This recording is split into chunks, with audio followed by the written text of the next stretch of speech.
Talaga namang likas na malikhain ng mga Pilipino tulad na lang ng isang content creator mula sa Sorsogon. Pero paalala lang po sa mga manonood, huwag gagayahin ang kanyang ginawa. Nasa front line ng balitang yan, si Mobile Journal, Francis Rivera. Ang content ko talaga, buhay probinsya, sa bundok o kaya sa dagat.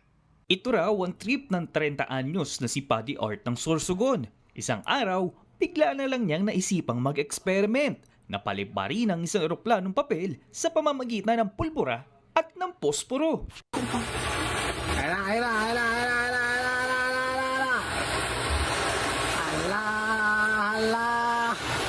Ayaw! Lipad! Lipad! Mga panahon na po yun, sobrang maulan. Nasa kwarto lang ako. Hanggang sa nakita ko yung posporo. Doon na siya nagsimula, parang lumikot na yung isip ko, ang dami ko ng idea na nakuha. Ulit-ulit siya sa experiment at hindi nagtagumpay. Pero hindi nagpapigil si Paddy at gumawa pa nga ng rocket ship.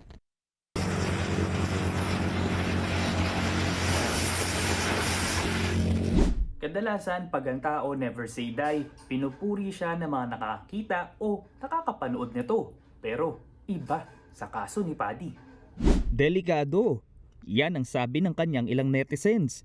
Ang paulit-ulit niya kasing pagpapaapoy ng papel pwedeng magdulot ng sunog. Kaya heto na rin agad ang kanyang paalala. Huwag nilang gagayahin yung mga ginagawa natin, lalo na yung posporo.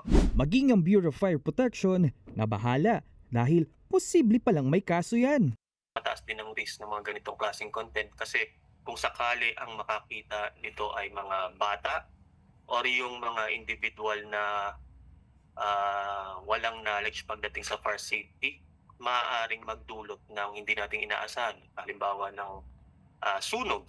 So mayroon tayong iba't ibang penalties or kapurusahan kapag mapapatunayan na ito nga ay papasok sa bilang aso. No? Maaaring makulong, meron ding multa na iba't iba ang fines and fees. Depende nga po sa gravity or severity ng incident ng case. Sa ngayon, paalala muna ang ibinigay ng BFP na sa ganitong mga experiment, una, dapat nasa malawak at maluwag na lugar na malayo sa mga pwedeng pagmulan ng sunog.